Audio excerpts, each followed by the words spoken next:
Hello, student. This is Purushottam Vishwakarma, your English teacher. And our today's topic is Glimpses of India, Part 1, A Baker from Goa. This is a pen portrait of a traditional Goan village baker who still has an important place in his society. ये एक village baker Goan village baker की कहानी है, उसका pen portrait है, written by Lucio Rodriguez.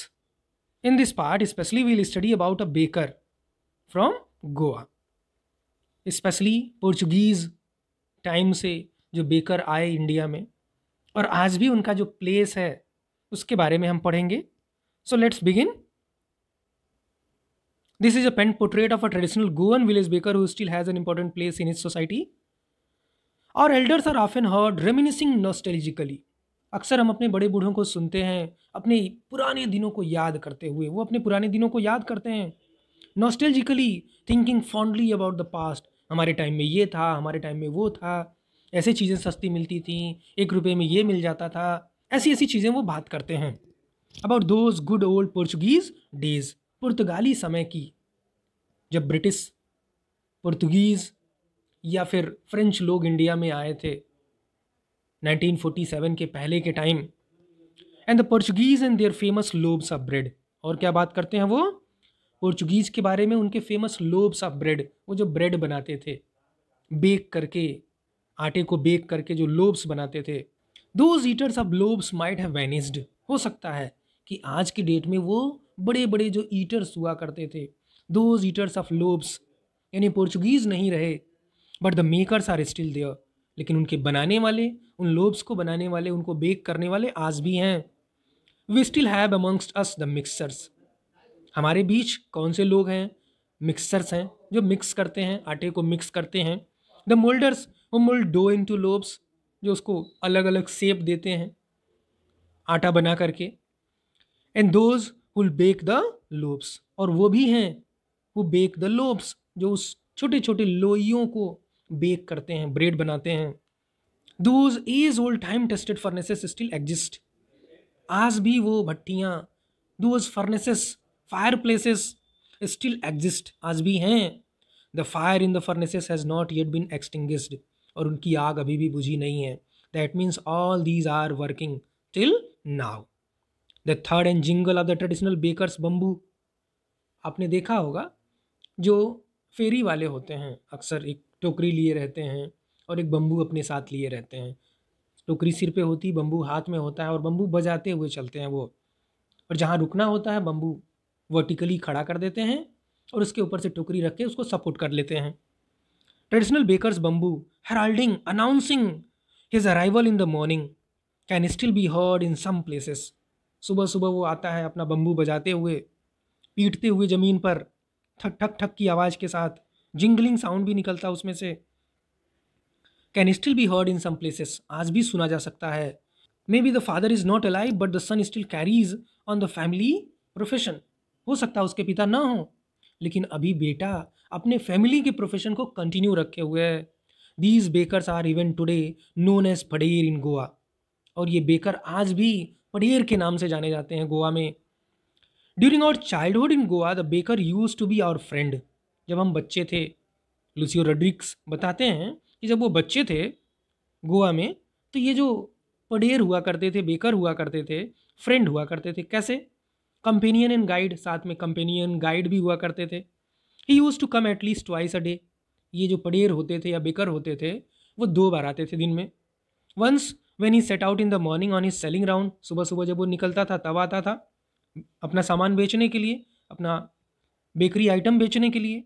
And then again when he return after emptying his huge basket. और वापस जब आता था तब भी मुलाकात हो जाती थी. The jingling third of his bamboo woke us up from sleep. सुबह सुबह उसकी जिंगलिंग थर्ड, ज़मीन पे बांस को पटकते हुए, बम्बू पटकते हुए आता था, वो थर्ड साउंड इनको जगाता था सुबह सुबह. And we ran to meet and greet him. और दौड़ के जाते थे उससे मिलने के लिए, उसको गुड मॉर्निंग विश करने के लिए. Why was it so? ऐसा क्यों? क्योंकि इसमें बच्चों का फ़ायदा होता था. Was it for the love of loaf? Not at all. क्या ये एक ब्रेड के टुकड़े के लिए था? नॉट एट ऑल, नहीं. The loaves were bought by some Paskine और Bastine, the maid servant of the house. ये जो खरीदे जाते थे किसके द्वारा? पास्काइन या बास्टाइन के द्वारा जो होते थे, made servant of the house. What we longed for were those bread bangles which we choose carefully. हम क्या पसंद करते थे? Those bangles, loaf bangles, bread bangles. वो चूड़ीदार जैसा वो बनाता था, उसको डिज़ाइन दे करके हम उसको पसंद करते थे carefully. Sometimes it was sweet bread of special make, और कभी कभी ये स्वीट होता था, बड़ा स्वीट डिश होती थी of special make, special design का. छोटे छोटे बच्चों को ऐसी चीज़ें पसंद आती हैं. The baker made his musical entry on the scene with the zhang zhang sound of his specially made bamboo staff. वो अपनी एंट्री दर्शाता था कैसे? जंग जंग साउंड करते हुए. जब आता था बांस से, बांस बजाते हुए, तो जिंगलिंग साउंड होता था, जंग जंग. One hand supported the basket on his head and the other bang the bamboo on the ground. एक हाथ से टोकरी पकड़े हुए होता था सिर पे, और दूसरे हाथ से बांस को पटकता रहता था. He would greet the lady of the house with good morning. आता था, घर की जो महिलाएं होती थी, लेडी ऑफ द हाउस, मालकिन, उनको वो ग्रीट करता था, good morning. And then place his basket on the vertical bamboo. फिर क्या करता था? बम्बू को वर्टिकली खड़ा करके उसके ऊपर टोकरी रख देता था. We kids would pushed aside with a mild rebuke. और हम छोटे छोटे बच्चों को विद अ माइल्ड रिब्यूक, हल्की फुल्की डांट के साथ खदेड़ दिया जाता था. With a mild rebuke and the loaves would be delivered to the servant. और जो लोब्स ऑफ ब्रेड होते थे वो सर्वेंट को दे दिए जाते थे. But we would not give up. लेकिन हम छोड़ते नहीं थे. We would climb a bench और द पैरापेट. हम क्या करते थे? या तो एक बेंच पे चढ़ जाते थे, या फिर एक पैरापेट. पैरापेट क्या होता है? छतों पे अक्सर रेलिंग बनी होती है, एक हल्की फुल्की दीवार होती है, कम ऊंचाई की, लो वॉल होती है, that is known as parapet. तो पैरापेट के सहारे देखते थे, पीप इनटू द बास्केट, टोकरी में. Somehow I can still recall the typical fragrance of those lobes. Typical, बड़ा नॉर्मल सा, not special. Generally I can still recall the typical fragrance of those lobes. अभी भी मुझे वो याद आता है, उसकी महक. Lobes for the elders and the bangles for the children. Lobes किसके लिए? बड़ों के लिए, बड़े बड़े लोब्स ऑफ ब्रेड. और बैंगल्स जो चूड़ीदार होते थे छोटे छोटे, वो बच्चों के लिए. Then we did not even care to brush our teeth और वॉश आवर माउथ प्रॉपरली. और जब मिल गया तो ब्रश की किसको परवाह है भाई, खाओ. एंड वाई शुड वी, क्यों करें?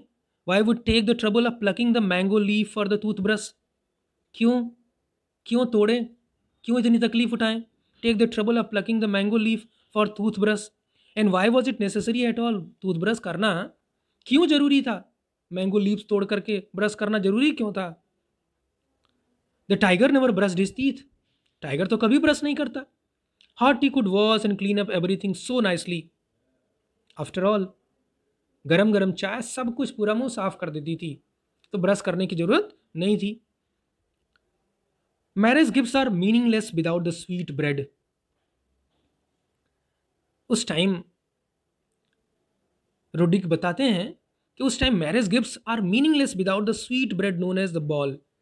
अगर बॉल नहीं मिला मैरिज गिफ्ट के रूप में तो फिर सब कुछ बेकार है, कोई मैरिज गिफ्ट मिला ही नहीं, समझ लो. जस्ट एज अ पार्टी और a feast loses its charm without bread. Not enough can be set to show how important a baker can be for a village. नहीं बताया जा सकता, उसका इंपॉर्टेंस को हम बता नहीं सकते वो कितना इंपॉर्टेंट था एक विलेज के लिए, एक baker. The lady of the house must prepare sandwiches. Lady of the house, जो घर की मालकिन होती थी, उसको सैंडविचेस बनाने पड़ते थे on the occasion of a daughter's engagement. अपनी डॉटर की एंगेजमेंट के दौरान खुद वो सैंडविच बनाती थी. Cakes and bolinhas are a must for Christmas as well as other festivals. These are bakery items are a must for Christmas as well as other festivals. चाहे वो क्रिसमस हो या फिर दूसरे त्यौहार हों. Thus the presence of the baker's furnace in the village is absolutely essential. तो वो हर त्यौहार में, चाहे वो कोई भी त्यौहार हो, जरूरी था बेकर्स फर्नेस. वो फर्नेस, वो फायर प्लेस, वो भट्ठी. द बेकर और bread seller of those days had a peculiar dress known as the kabai. जो बेकर हुआ करते थे या ब्रेड सेलर हुआ करते थे उस टाइम में, वो एक स्पेशल ड्रेस पहना करते थे. उनका एक स्पेशल ड्रेस कोड हुआ करता था जिसको कबाई बोलते थे. It was a single piece long frock reaching down to the knees. Single piece होता था लॉन्ग फ्रॉक जैसा, जो सीधे घुटने तक जाता था. In our childhood we saw bakers wearing a shirt and trousers which were shorter than full length. हमने बचपन में ये भी देखा कि जो बेकर होते थे वो सॉर्ट ऑफ ट्राउजर भी पहनते थे जिनकी लंबाई कम होती थी, and longer than half pant, तो हाफ पैंट से थोड़ा सा ज़्यादा और फुल पैंट से थोड़ा सा कम। Even today anyone who wears a half pant which reaches just below the knees invites the comment that he is dressed like a pader. आज भी अगर कोई ऐसा पैंट पहनता है जो हाफ पैंट से थोड़ा सा ज़्यादा हो और फुल पैंट से थोड़ा सा कम हो, उसको लोग पडेर बुलाने लगते हैं, बेकर बुलाने लगते हैं। The baker usually collected his bills at the end of the month. जो बेकर हुआ करते थे वो मंथ के एंड में अपना बिल कलेक्ट करते थे, मतलब जो भी पैसा होता था मंथ के एंड में वो कलेक्ट करते थे। Monthly accounts used to be recorded on some wall in pencil, और जो मंथली अकाउंट हुआ करता था वो दीवार पे पेंसिल से लिख दिया जाता था। Baking was indeed a profitable profession in the old days. पुराने टाइम में बेकिंग बड़ा ही प्रॉफिटेबल बिजनेस था। The baker in his family never stopped. जो बेकर होता था या उसकी फैमिली होती थी कभी भूखों नहीं मरते थे वो। He his family and his servants always looked happy and prosperous. वह, उसकी फैमिली, उसके नौकर सब बड़े खुश दिखते थे। Their plump physique was an open testimony to this. उनका जो प्लम फिजिक हुआ करता था, plump physique like very pleasant, बिल्कुल तंदुरुस्त। आपने देखा होगा हलवाई को कैसा तंदुरुस्त होता है, पेट आगे की ओर निकला हुआ। Was an open testimony to this. Open testimony, public statement about a character और अ क्वालिटी। ये प्रमाणित करता था, पब्लिक में ये मैसेज जाता था जो पडेर है या बेकर है वो कभी भूखे नहीं मरेगा। Even today any person with a jackfruit like physical appearance is easily compare to a baker. आज भी अगर कोई ऐसा व्यक्ति है जो जैकफ्रूट लाइक है, बड़ा ही तंदुरुस्त है, आपने देखा होगा हलवाइयों को बड़े तंदुरुस्त होते हैं, is easily compare to a baker, तो उसको हम इजीली कंपेयर कर सकते हैं टू अ बेकर और pader. Now will come to oral comprehension check. First of all, I'll tell you from page number 86 and then after we'll continue to 87 and next. What are the elders in Goa nostalgic about? Goa में जो elders हैं, बड़े बूढ़े हैं, किस बारे में बात करते हैं, वो क्या बात करते हैं अपने पुराने दिनों के बारे में। The elders in Goa were nostalgic about the good old Portuguese days, the Portuguese and their famous loaves of bread. Second one, is bread making still popular in Goa? How do you know? क्या आज भी bread making Goa में popular है? कैसे, आप कैसे जानते हैं? Yes, bread making is still popular in Goa. The author has described about the existence of time-old furnaces and there is still burning fire. The Goan society is still having molders, bread mixers and bakers. What is the baker called? The baker is called a pader. When would the baker come every day? Why did the children run to meet him? हर रोज जो baker था वो कब आता था? सुबह सुबह आ जाता था। और बच्चे उसकी तरफ दौड़ के क्यों जाते थे? The baker would come twice every day. Once when he set out in the morning on his selling round, and then again when he returned after emptying his use basket. The children ran to meet him not because of their love of the loaf, but because they actually longed for the bread bangles, which sometimes was a sweet bread of a special make, जो कभी कभी specially बनी हुई होती थी। Now next page, that is page number 87. Match the following. What is a must? क्या आपको बताना है कि जो मस्ट है, स्पेशल है, जरूरी है as marriage gifts. Marriage gift में मस्ट क्या था? Sweet bread called bol. For a party और a feast, bread it was compulsory. For a daughter's engagement, sandwiches it was going to be prepared by the lady of the house. For Christmas, cakes and bolinhas. What did the bakers wear? क्या पहना करते थे वो? In Portuguese days, there are two questions. In Portuguese days, when the author was young. In the Portuguese days, the bakers had a peculiar dress known as the kabai. It was single piece long frock reaching down to the knees. When the author was young, he saw the bakers wearing a sword and trousers, which were shorter than full length ones and longer than half pants. Who invites the comment, he is dressed like a pader? Why? Anyone who wears a half pant which reaches just below the knees invites the comment that he is dressed like a pader. This was so because the bakers were known as pader and they wore such half pants. Fourth one, where were the monthly accounts of the baker recorded? कहाँ record किया जाता था? दीवार पे pencil से. The monthly accounts of the baker were recorded on some wall in pencil. What does a jackfruit like appearance mean? Jackfruit like appearance का क्या मतलब हुआ? A jackfruit like appearance means a plump physique. Such a physique was linked to the bakers because they never stopped. क्योंकि कभी वो भूखे नहीं मरते थे. Baking was apparently a profitable profession. The baker, his family, and his servants always looked happy and prosperous and had a jackfruit like appearance. Plum physique, you can say. Which of these statements are correct? इनमें से कौन से statements correct हैं? आपने पढ़ा है lesson. The pader was an important person in the village in old times. सही है, true है. Paders still exist in Goan village. ये भी सही है, आज भी दिख जाते हैं वो. The paders went away with the Portuguese. नहीं, आज भी हैं Goan villages में. The paders continue to wear a single piece long frock. नहीं, आज के टाइम में वो क्या पहनते हैं? Trousers, shirt. Bread and cakes were an integral part of Goan life in the old age. False. Traditional bread baking is still a very profitable business. Yes, that is true. Paders and their families stop in the present times. False. They never stopped. Second one, is bread N important part of Goan life? How do you know this?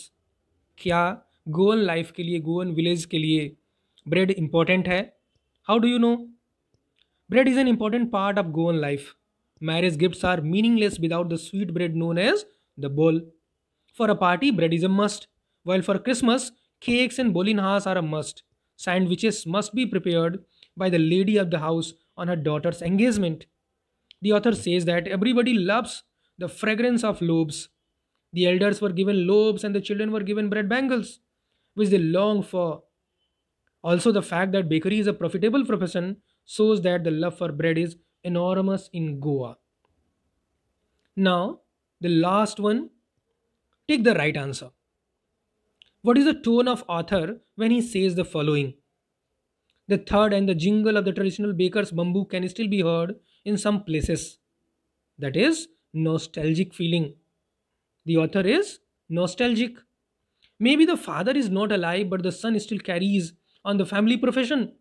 Once again, nostalgic. I still recall the typical fragrance of those loaves. Same.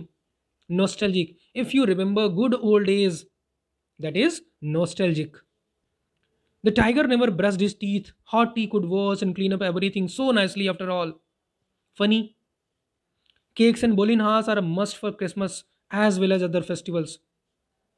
Matter of fact. Once again, the last one, matter of fact. The baker and his family never stopped. They always looked happy and prosperous. Matter of fact. That's all in this video. Thanks for watching.